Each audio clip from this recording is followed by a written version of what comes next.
హైదరాబాద్ నగరంలో వీధి కుక్కల దాడులు మరోసారి కలకలం రేపాయి. ఖైరతాబాద్ శ్రీనివాస్ నగర్లో మరో ఘటన చోటు చేసుకుంది. యూకేజీ చదువుతున్న చిన్నారిపై తన ఇంటి ముందు ఆడుకుంటూ ఉండగా కుక్క దాడి చేసింది. ఆసుపత్రిలో చిన్నారికి చికిత్స అందుతోంది. తాజా సమాచారాన్ని మా ప్రతినిధి సూరిబాబు ప్రత్యక్ష ప్రసారం ద్వారా అందిస్తారు. చిన్నారిపై కుక్క దాడి చేసింది. దీంతో బొగ్గపై రక్తం కూడా ఎక్కువగా వచ్చింది. మొత్తం కూడా బొగ్గ ఒకవైపు చీలిపోయిన పరిస్థితి ఏర్పడింది. వెంటనే కుటుంబ సభ్యులు అటువైపు వెళ్ళిన వారు కూడా చూసి వెంటనే హాస్పిటల్ తీసుకొచ్చారు. హాస్పిటల్ తీసుకొస్తే రెయిన్బో హాస్పిటల్ తీసుకొచ్చారు. రెయిన్బో హాస్పిటల్లో కూడా చికిత్స అయితే కొనసాగుతుంది. సాయంత్రం 4 గంటలకి వైద్యులు ఆపరేషన్ కూడా పడుతుందని చెప్పారంట.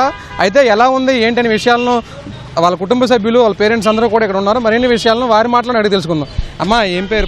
పాపకి ఎప్పుడు జరిగింది? మీరు చూసారా? ఏం జరిగింది? నేను చూడలేదు. నా కొడుకు కొలువు వేయండు, కోడలేమో టిఫిన్ చేస్తుంది, నేనేమో బట్టలు విండుతున్నా. పిల్లలు ఎప్పుడు బయటనే ఆడతారు. తమ్ముడు అక్క ఆడుతుంటే కుక్క కరిసింది ఏమోగా. మేము ఇంట్లోకి వెళ్ళి ఉరికొచ్చే వరకల్లా బస్సులో అందరు వచ్చిండ్రు. వచ్చిగా పిల్లని దవాఖానా తీసుకుపోదాం వెంబడే ఇట్లా ఉంటే కాదని చెప్పేసి నా కొడుకు లేడు కదా.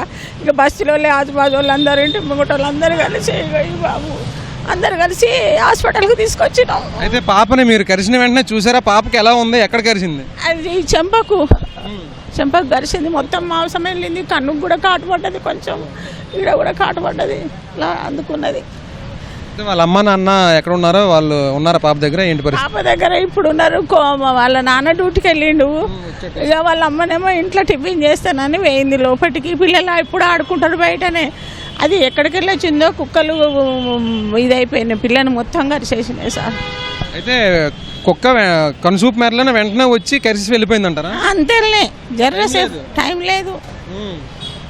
తిరుగుతూనే ఉంటాయి కుక్కలు, కానీ ఇంతకు ముందు ఏం కాలే.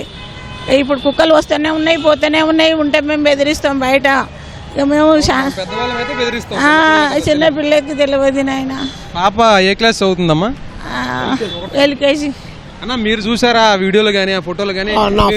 నా ఫ్రెండ్ వాళ్ళ పాప నాకు సడన్గా ఆఫీస్కి వెళ్ళాడు. ఫోన్ చేస్తే నేను సడన్గా వచ్చేసాను. వచ్చి ఇమీడియట్లీ నేను మా ఇంటి దగ్గర వాసవి హాస్పిటల్ ఉన్నారు, అక్కడ నుంచి వాళ్ళు ట్రీట్మెంట్ చేశారు. ఆ నుంచి కృష్ణ హాస్పిటల్కి వెళ్ళాం.